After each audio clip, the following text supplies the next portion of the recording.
So I thought today what I'll do is talk a little bit about who I am, what we do, what's the difference between what I do and what the other docs here do, and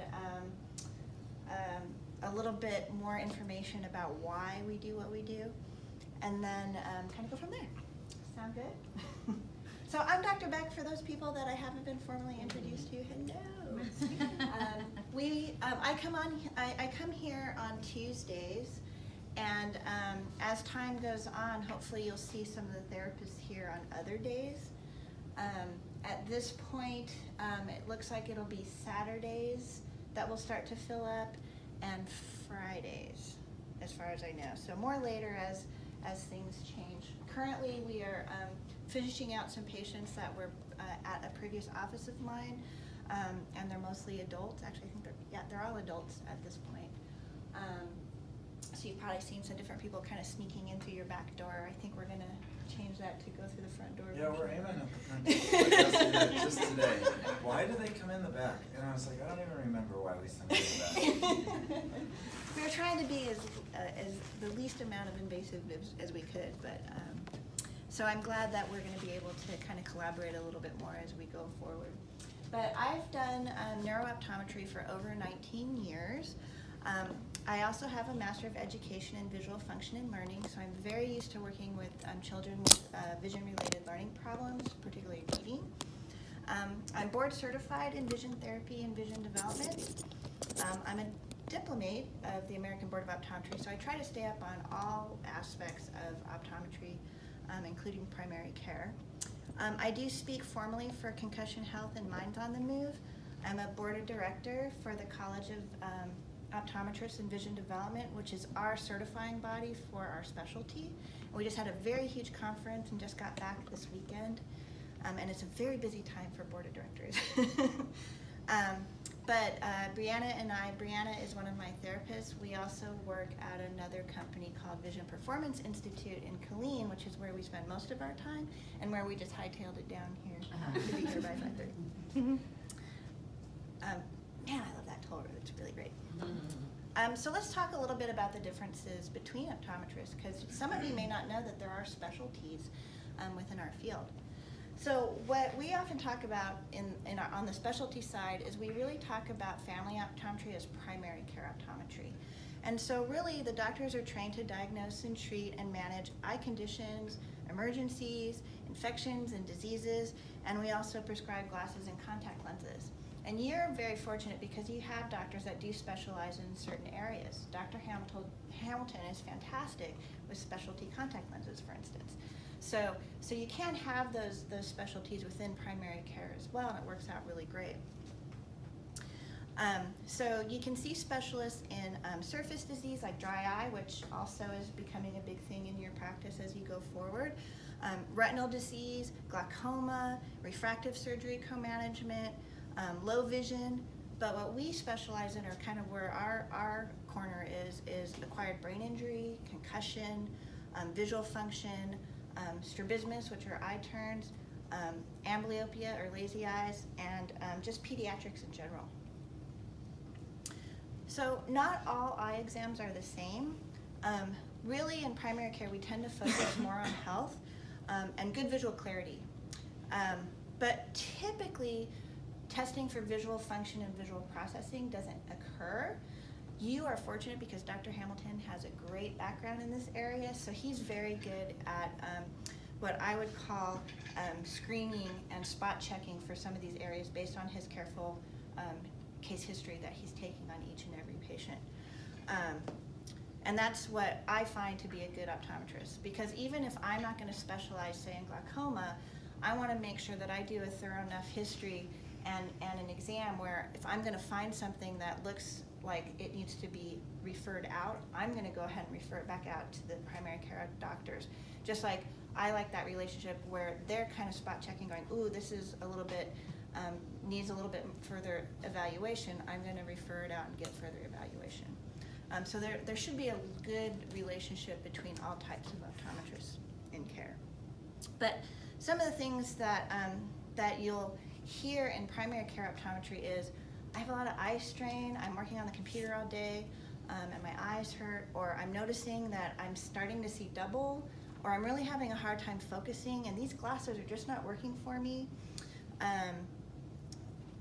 I have this kid that you're saying that they see 2015, which is better than 2020, but they're struggling in school, and it looks like it's something to do with the eyes, but every eye doctor says that they're fine because their eyes are healthy and they see so well. And then there's the obvious ones like, wow, that kid has an eye turn, or that adult has an eye turn, or even with glasses, they're not getting down to 20/20 in a particular eye. That's definitely something that we can do further treatment for. And you've probably seen some kids coming around with patches and things like that, but there's other things that you can do that we do on our end. So what are we? Well, you'll hear a lot of different names for our specialty because it's our profession, our specialty has kind of transformed over the years. And so what you'll hear most of the time is either neurodevelopmental optometrist or neuro-optometrist. You'll hear developmental optometrist, behavioral optometrist. Anybody that does something to do with vision training or vision therapy is usually one of us. And what we do is we really look at overall function and how it integrates with our other senses. We diagnose and treat visual inefficiencies, and we're looking for things that impact development, learning, academics, work, sports, any type of performance. And we really try to train the brain to either remediate, rehabilitate, or enhance visual function. And we don't always do this through therapy, which we're going to talk about, but different types of lenses and prisms and tints, as you've noticed. We use a lot of things in our repertoire, usually a little bit different than the primary care may. So if you see some weird things come through the optical, you are going to see more and more of those weird things come through. I have to say that I'm very impressed with the products that you use and the customer service that you provide. I refer a lot, and I really encourage my families of my patients and my patients to come see you, and most of them will take that advice. So hopefully you've been seeing them come through. Because superior products make all the difference, particularly for our brain injury patients. Because what's the ultimate goal for all of us? We want to improve the quality of life of our patients. Okay. So we try to support and guide vision development. We really I like to try to prevent problems from occurring. So seeing little ones early on, we can kind of guide that process, and hopefully they don't need like drastic care later on. But what happens a lot of times if these problems continue to progress is that you start getting a lot of overlays on top. You get a lot of emotional challenges, behavioral challenges. You get kids that have low self-esteem. You have adults that avoid certain tasks like driving, those types of things. So we really try to not close off opportunities that they may be very rewarded to have and feel like they can't partake in that. So some of the treatments that we use, we may use special contact lenses in kids. Like we actually will use a lot of multifocals on children, not just for myopia control, but for better function. We'll use different prescription lenses. You'll see a lot of, I like the anti-fatigue lens a lot, so you'll see that I'll recommend that one. But I'll also use like traditional flat top or round top bifocals. We'll use something called prism, which bends light so that it moves the image to where their eye wants to posture. You will see me use it less than other colleagues of mine because I'd rather train it out than compensate for something. You might see us do some patching. You've probably seen some of our patients walking around with tape on their glasses because we're doing different things and they're in like weird ways. There's a lot of different ways that you can patch without patching a whole eye with a black patch. But we talk a lot about visual hygiene and lighting and things like that. And this office is wonderfully lit, but very challenging for some of our brain injured patients. So if you see our patients walking around with sunglasses, it's because they struggle with dealing with different light. So many of the patients that come to see me, particularly who will see me here, are patients that have probably already been identified as being a good candidate for vision training or vision therapy, and what we call neurovisual rehab therapy. And what that is a very individualized program of treatment that typically is once a week, where we're really working on a developmental hierarchy and working in areas where they can do to get them to the point of mastery. And we're integrating vision with the rest of their senses. So really our goal is to make them comfortable, be able to use their system with ease and flexibility for all types of different situations, and so that they can perform their daily tasks. Some of our patients can't drive themselves, they can't walk into a room like this without sunglasses, they can't look at a computer screen. One of my patients, he moves his head too fast and he throws up. So you've probably seen some of them look really sick when they're coming in, where other ones are kind of bouncing around, and we graduate them and say, hey, you're doing really great. See you soon. Now, once I am done with a patient, I refer them back to primary care. So that's why I try to encourage patients to come back to this practice, actually. But if they are coming in from another practice and they do have a doctor, I have to, just so you know, I will refer them back to their particular doctor. We don't want to steal patients from you, but the relationship that we're establishing is here, okay? So let's talk a little bit about visual function, unless there's any questions about that part. Okay. So vision is more than 20/20. So when we talk about 20/20, what does that mean? You can see well, right? But seeing clearly is just a tiny bit of what the brain does with vision and what we can see. And most kids with vision-related learning problems have 20/20 clarity, but they still have significant visual problems. So I'm going to have you focus on the picture here, which is very clear.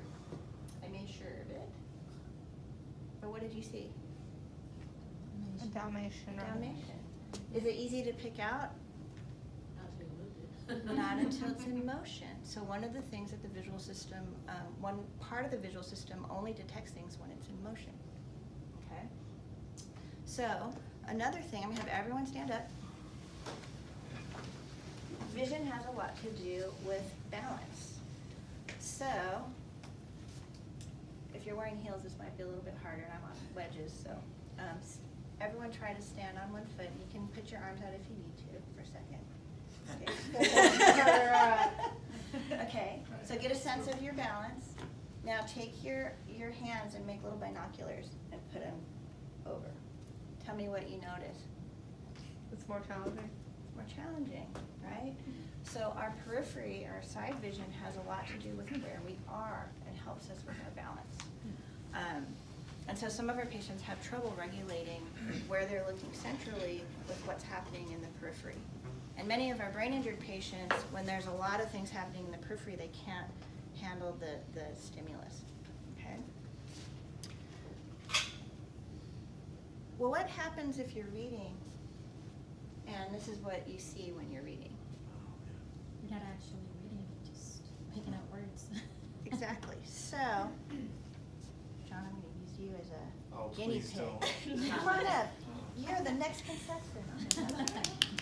Okay, so I'm going to simulate a reading problem, okay, for you. Sure. What I want you to do is follow the arrows. So I'm going to have you read this out loud, start here, and keep going. This experience was designed to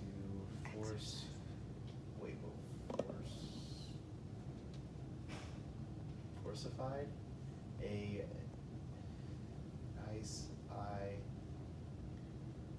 I'm going the wrong way. I'm sorry. Force you to move your eyes in a different way while reading as you. What did you just read? I went from up, back to up, back to up. Well, that's what you did, Yeah. but do you remember what the content was? This test is designed to force you to read something. Thank you. How many times how many have kids in here? Okay, so we're all pretty familiar with that process, right? How many times do you have a kid in a class read beautifully but have no idea what they read? Okay.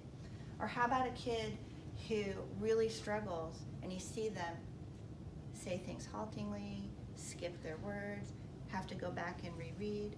What did we see Jonathan do? Do you see his head start to go as he was trying to figure it out? He started talking to himself. Was it smooth? No. No. Well, it's a learned process to be able to use our eyes the way we need when we're reading. And if you don't learn that skill or master that skill, it makes it a lot harder. So I just made it so that he had to do a skill that he's not accustomed to doing. Okay? So signs and symptoms of tracking problems or ocular motor problems: losing your place, needing to use your finger as a marker, difficulty copying from the board, skipping small words, rereading, and also problems in sports like catching and hitting a ball. So another skill besides our eye movement control that we use to gather information, not only do we have to see it clearly, so if we have a power issue with the way the light's coming in, we need glasses, right? But sometimes the light comes in just fine, but we have this focusing system. And the focusing system is similar to a camera. It's the only part really that is, and we have two of them, right? So we have to zoom in just like your camera auto zooms, right, when you look at something up close, and then it has to zoom back out to look far away. Or we have to do that too with the lenses that we have in our eyes. And sometimes, even though our hardware works really great, we don't know how to tap into our hardware. Our software is not strong enough, or we don't have enough bandwidth, or whatever you want to call it. And they struggle. So what happens if the words start looking like this? Now, as we get closer and over 40, sometimes we have this challenge anyway. Does everyone know why we have something called presbyopia? So our lens starts to lose that flexibility that we normally have. Yeah, the hardware's changing, right? So from age 17 on up, we're losing our ability to focus because of hardware changes. But as a child, we have, in a sense, unlimited focusing potential. So we want to be able to tap into that resource. Because what happens if we don't? Well, visual focus can affect attentional focus. Because if you have trouble looking at something and keeping it clear for long periods of time, you're going to tire. They're muscles that we're using, right? So it might shorten our attention span. We might feel that fatigue. You'll see kids, rubbing their eyes. And a lot of times they'll bring it closer because it makes the words look bigger. But the closer we bring something, the more we have to focus on it. So it's kind of this, downward spiral, if you will, when we talk about focusing. So the other thing is we have two eyes, most of us, okay? And we want to be able to coordinate what we're seeing in each eye together. So we have to motorically point our eyes on the target together so that we can see one image instead of two. And not only that, but we want to make a rich perception out of that, and we want to have 3D perception, right? We want to see space between where things are. So having that motor and sensory ability to use both eyes together is really important. But what if things start looking like this? Do you think that would be easy? No. And that's where a lot of our adults will start doing, like, I don't even want to look at it anymore. Okay? So double vision definitely can occur if we're having trouble with using both eyes together. But you have to understand, particularly with children, they see what they see and assume everyone else sees what they see. So they may not complain about some of these things because they figure everyone else is doing it and they don't understand why some people have an easier time of it. So normally when I ask a child about possibly seeing double, I never say, do you see double? I say, do you ever see the words look like they lift up or move around like this? And they're like, oh yeah. Well, does that happen right away, or does that happen like after you get, tired for a little bit? Oh no, it happens like within the first, minute that I'm reading. Did you know that some people don't see that happening, and they're like, really? And so now they understand kind of what that process is. But if things start to move around, they may not perceive that it's two. Did you get the reading stuff? No. Really quick? I think right in here, in the cabinet, there's the prism set and the reading cards. Okay. So would you say kids are a little bit more prone to see that probably than adults, because adults have figured out how to turn that off by the time, if they haven't done vision therapy or haven't worked through the problem, they just they kind of turn off the other image and only see one. We want them using both eyes. So there's sort of, I would say, three main ways that we want to make, actually let me go back. The body always wants to figure out an easier way to do things, and it's kind of lazy in a way, so it's always going to go the path of least resistance. And so if things are starting to double, that doesn't feel good. So either one, we're going to turn our eye away from it so that we can focus on one eye. Okay, that could be an eye turn. Okay. Two, we can fuzz it out and just focus on one eye. Well, that might be amblyopia or a lazy eye. I guess there's four things that we can do. So the third thing is we can have both of them streaming, but we can turn off our attention on one, and that would be suppression. And we all do that.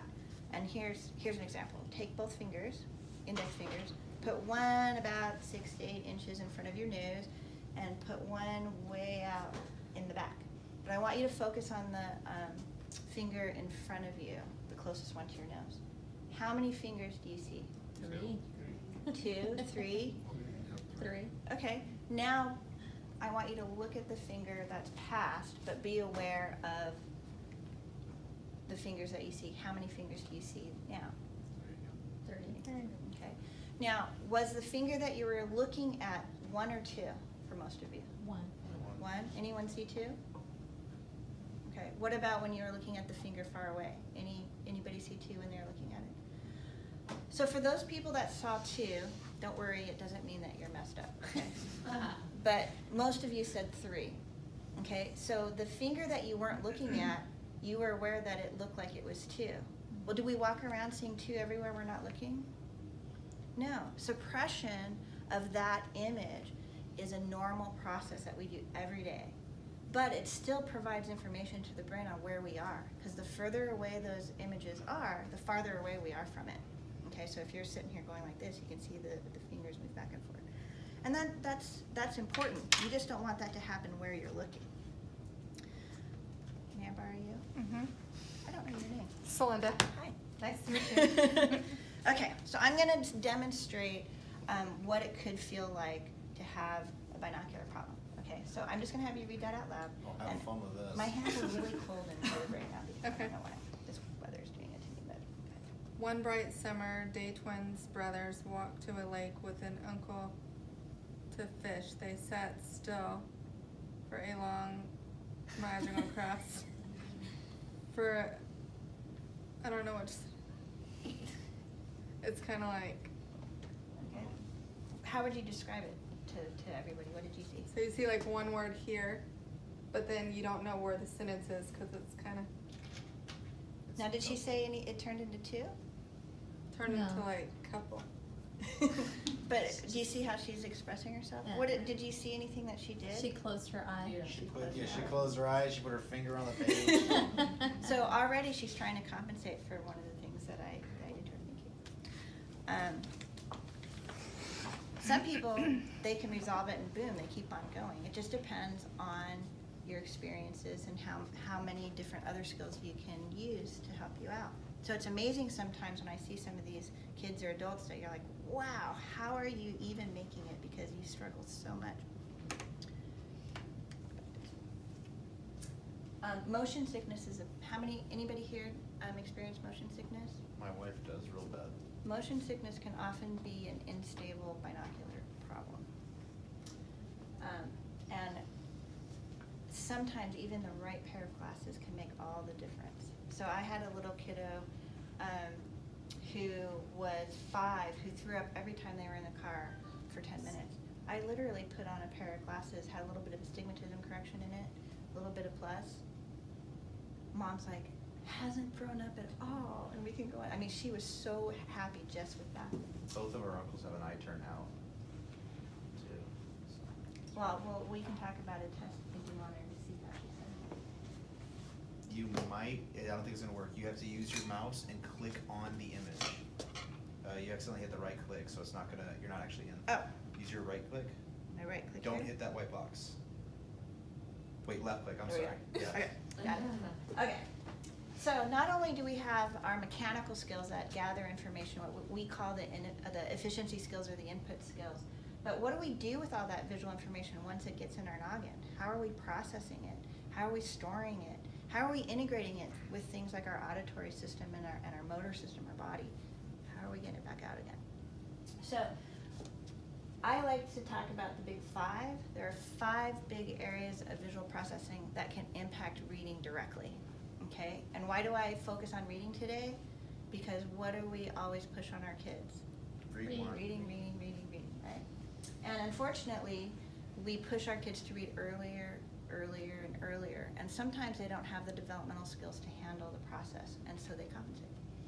So 5 predictors of good reading achievement: not having significant reversals. So reversals are normal up until about age 8, okay? But after that, we don't want to see reversals. And it is a learned spatial skill.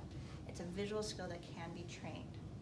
But what do they use as one of the symptoms in dyslexia? Reversals. Why? Because it affects reading. Reversed? Words or letters. Yeah. Yeah. Or numbers. Okay. 6 and 9. Yeah. Okay. But a B, a P, a D, and a Q is all the same symbol, but it's directionally turned. Okay? So if you don't have a good spatial sense of where you are and not understand that process, you're going to have more difficulties understanding that symbol. Visual memory. Got to remember what you're reading, right? But also, people who are good readers can tell you when they're reading a book, say, they can tell you all sorts of pictures. Or what about when a movie comes out on a book that they'd read? That's not what I was seeing, that character. That's not how they're supposed to look, right? But they're more aware of the pictures that they're making rather than the words that they're reading.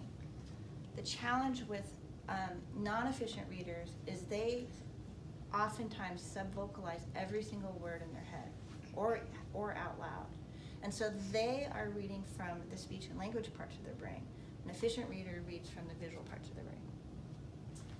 Visual discrimination, being able to see similarities and differences within targets.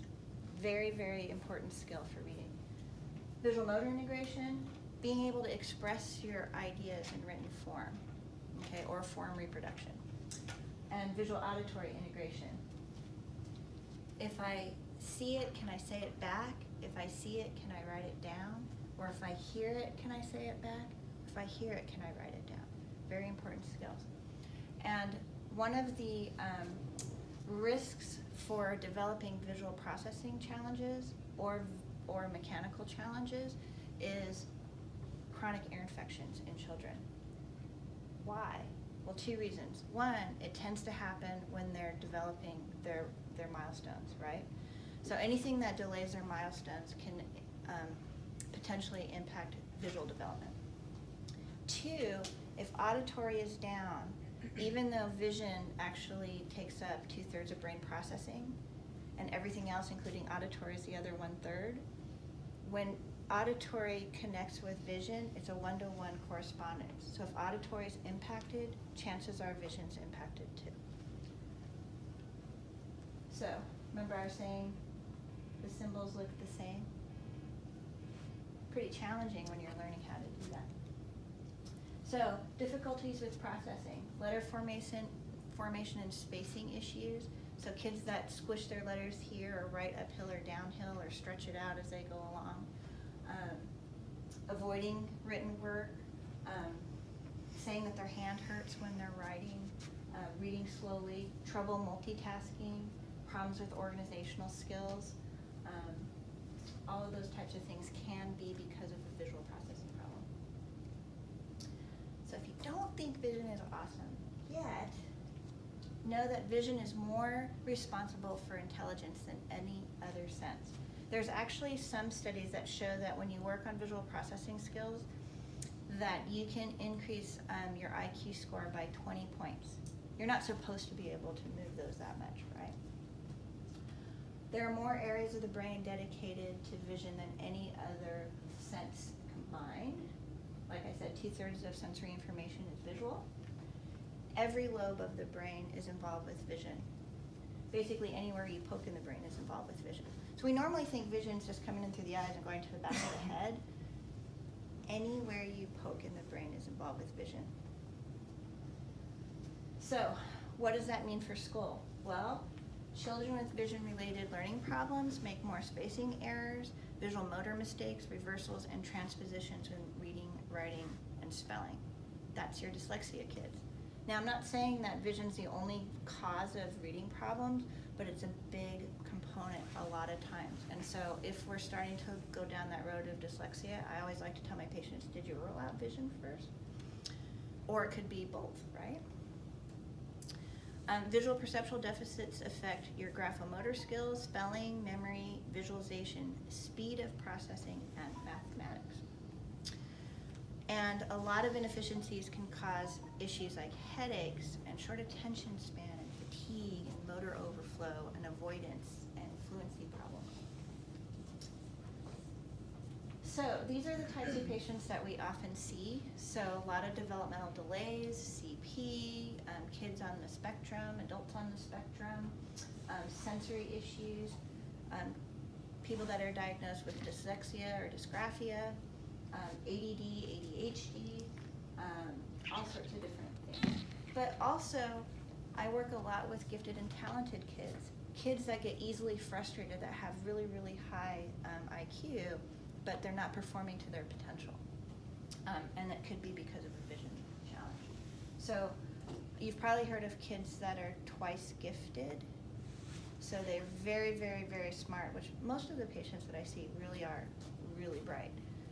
But these are the ones that are like way up there. But yet they're performing as if, I mean, some of them have even trouble reading because they have so many other difficulties. And a lot of them is vision. So why are we not picking up these kids very often? Well, a traditional school screening, we already know even in this type of practice, they're not picking up as many people as we'd like to.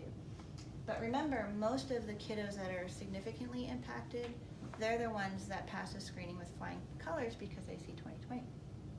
But the PTA did a resolution because they did a task force and found out that 1 in 4 kiddos have a vision problem, enough to impact their performance. Doesn't mean they're failing in school, but enough to impact their performance. And I'd say in a general population, if you were being really conservative, it would be 1 in 10 in the whole population. Over half of the visual functional things that we look for are missed in a traditional vision screening. And I would say in a traditional primary care office as well.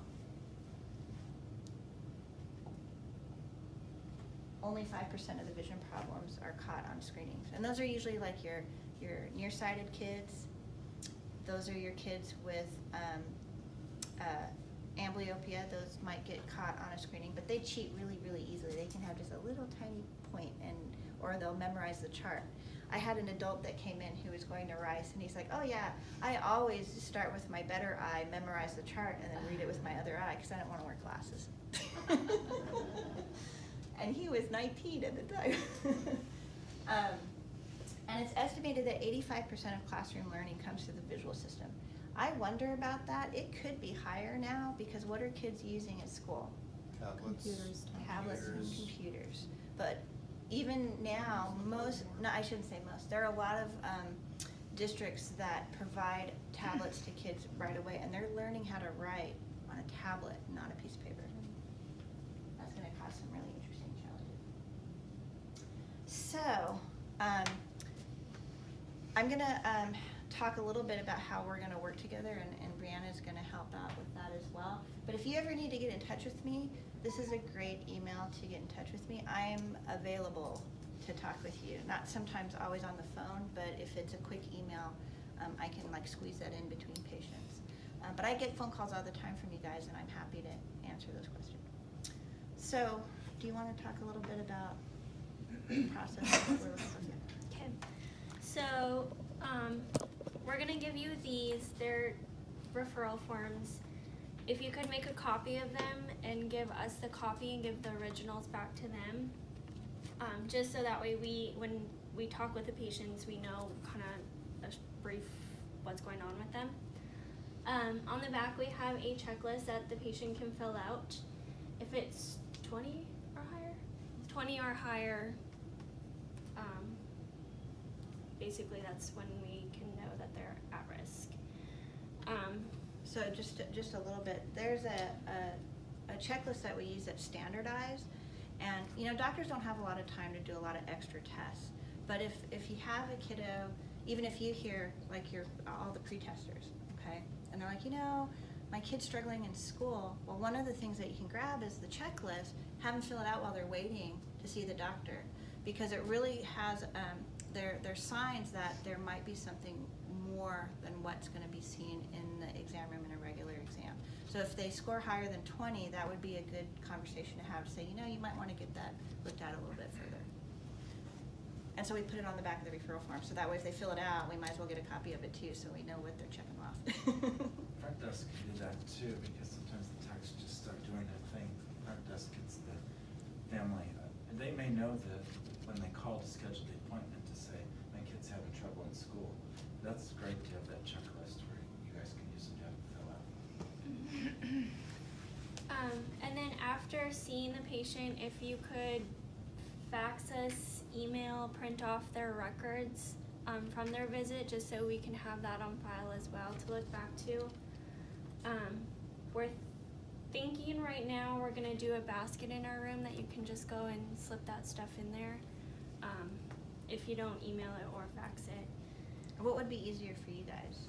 You're gonna have to have. Could we just send them HIPAA, with they're gonna Crystal sign and a they can form. have access to the Is it records? gonna go to you or not? If it's a direct referral, and they say okay, you don't have to have them sign a medical release. Okay, that, you can copy the record. But if you want them to, sure, have them. Right, But technically, if we're co-managing, you don't have to have them. Maybe both. It's really up to you what's easier, because I think we do all of, so whatever you prefer, we can do that. I think it depends on the doctor. Because if a doctor wants to go fast and doesn't want to fill out the form completely, then I need to see the records so that we know how to triage the patient on our end. If the doctor is really good at filling out the referral form, it's usually all that I need, and then we can request the records as we go through the process. If we need it. If we need it, yes. Hold the tablet of the form in Crystal, and then all they have to do is give them access to Crystal. And they have it all in the patient's records and access to the patient's records. Anything that makes it easier, we're happy to make that process easier for you. Wouldn't that be easier?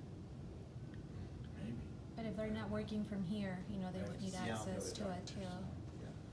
Yeah, we can certainly get you to log into Crystal. Take a look at the record. Like I said, any way, down and dirty, we want to know what was it that caused you to refer them? And what did you fit them in glasses or contacts, and what are they wearing? We're pretty consistent with using our forms on all of our referrals. Wouldn't you both say that you use the doctor's referral forms? I think we fill out those forms just like we always do and try to keep it consistent, because you're really running your own practice within here. And then, putting it in a basket's fine. I usually hand it off to these guys and let them take it from there. And we do scan it into the records, and we usually give the patient a copy. So I would probably do that same thing. And they would probably normally call the practice to try to set up an appointment to get things moving. I just don't know if you guys are available to call right away. That's the tough part, because we're most of the time running a different practice. That's not always easy to do. So that's why it's good. What we're saying is, we don't want you to have to triage those patients and tell them about fees and things like that. Really, we want to educate the patient through the whole process and why it takes us the time that it does when we do an evaluation. So we just want you to let them know that we'll get in touch with them within the next 24 hours. 48 hours. 70. So right now, I think we need to have those forms at our referral stations up front. And doctors, we have a referral station now at this desk. Put them there. We'll fill them out, and then they're going to make sure they get them to you. That sounds great. And if you need more, just let us know. We'll put them out. I did them as simple as possible so that they're easy to just shoot them out to you instead of making a booklet. And I just made them this morning.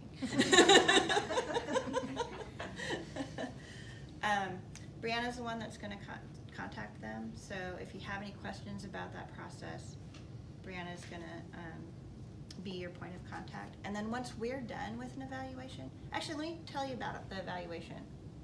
It's a 4-hour process spread over 3 days. So the first day is using some of the same equipment in the exam room, okay, but we're just doing a different type of evaluation with the scope. The second day they come in, we do what we call a visual cognitive test, and that's up to 2 hours. And we're looking at development, we're looking at performance, we're looking at processing, lots of different things. And it depends on how old they are and what their challenges are. So if they're brain injured, they're going to do different testing than a 4-year-old, for instance. And so we order tests depending on the history that we have. And so that's why I want Brianna to triage those patients, and you don't have to worry about that because she's going to decide what type of appointment she needs to make. And then as a doctor, once I see the patient initially, then I can know what type of testing we want to continue on if we need more. Then we write a really big report. It can be up to 16 pages long. And we sit down with the patient or the patient's parent, and we have a conference. And so we, one-on-one, this is what's going on. We thoroughly explain it. We provide classroom accommodations if that's necessary, or accommodations for like your daily living tasks. We're going to give those types of things back. Things to employers, workers' comp, whatever they need, we're going to give them ways to help out. And we're going to give a copy of that report back to you so that you know what was recommended. Was it they're not a good candidate for therapy and off they go? Was it they really need to maybe see an occupational therapist first? We're going to help them not just come into therapy, but we really want to make sure that they see the professionals that they need to see. So we're kind of an advocate for our patients too. Is It's this not something us. insurance can be billed for, and do you guys do that? That's my next question. No. Insurance. The short answer is yes, there's ways to do it, but it's becoming harder and harder to do. And so we are private pay. So it's all in pocket. It's all out of pocket. So then what if they ask how much is it? Very. Call Brianna. You just have to call. Yeah. But in general, a full evaluation of that 4 hours is about $670, I want to say. If they, it's around $650, say. It's a little bit more than that. And then if they do therapy, each session, there's different costs depending on how they pay. So if they pay upfront in full, they get a deep discount. They can pay monthly, they get a little bit of discount. If they pay per session, they're paying usual and customary. So it can range from $200 to $150 per session. I wouldn't focus too much on cost, you're gonna Yeah. unsell it. Yeah, I mean, Call we them know how Brianna to can sell it. express the value of what we're doing. Rather than have them focus on the cost, they really need to focus on the care, just like when you're doing, Glasses sales or something? yeah, exactly. And we are great at selling multiple pairs of glasses because not one pair of glasses helps a lot of our patients. So you've probably seen that already coming through, right? So any other things that you can think of that you wanted to add to that? Sometimes though, I do encourage patients just to get the evaluation. The whole idea of 6 months of therapy minimum. Sometimes therapy can go 12 or 18 months, it's a little overwhelming. But get the evaluation so that you know how to proceed. Even if it's not vision therapy, you're gonna get a 12-page report that'll tell you about all your different systems and where else you might bite it on.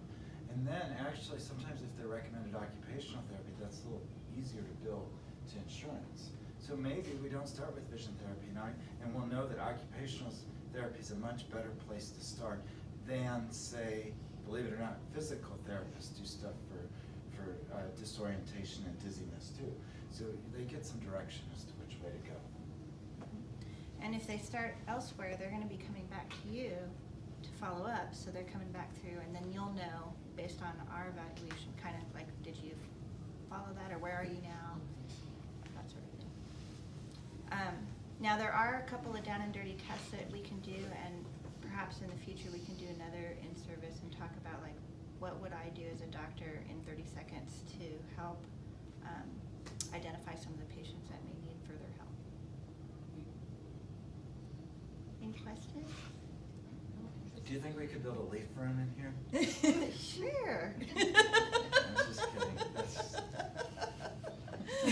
Whatever you want, it's your I'm practice. sorry, I'm distracted. Continue on.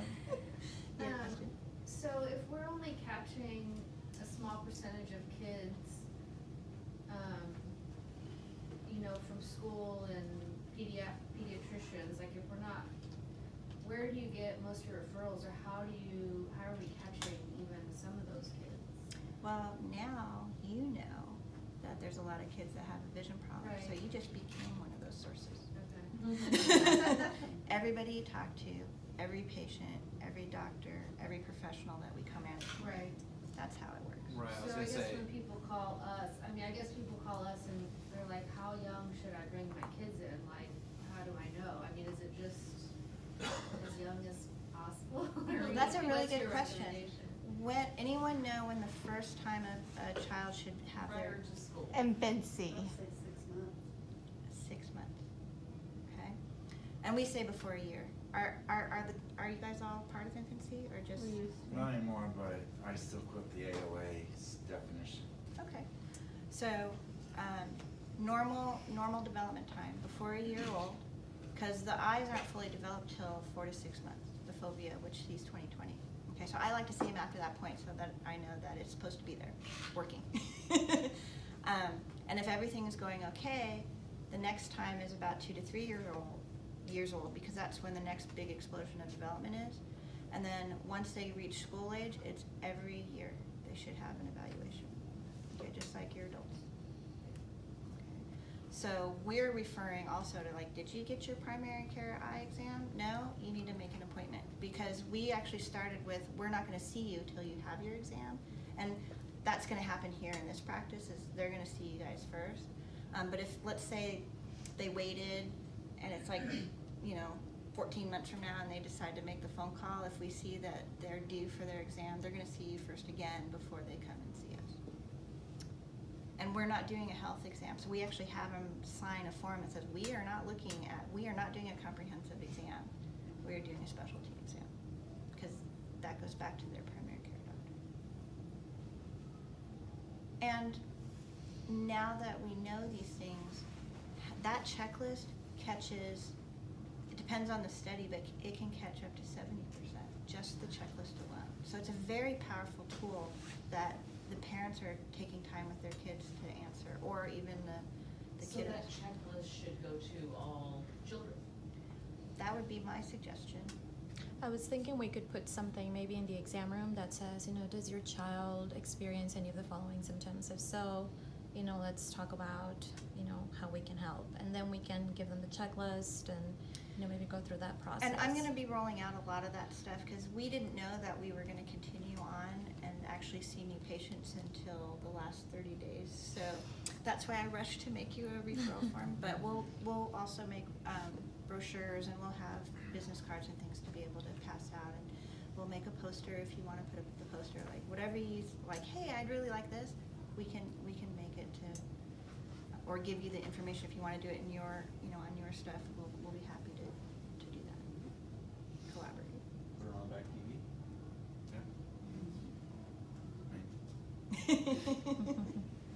Yeah, we can talk about that if I can make a couple slides, all sorts of different things. I don't know, just thinking. But truly, being able to communicate that to your patients benefits the patients. Whether they see me or whether they see another professional is a secondary. I just want them to make sure that they're being identified. But we do a really good job. Any other questions? Thanks for having us here. Thank you. One thing, honestly, that I would like really quick is, I don't know all of you, so I'd love to hear what your names are and what you do.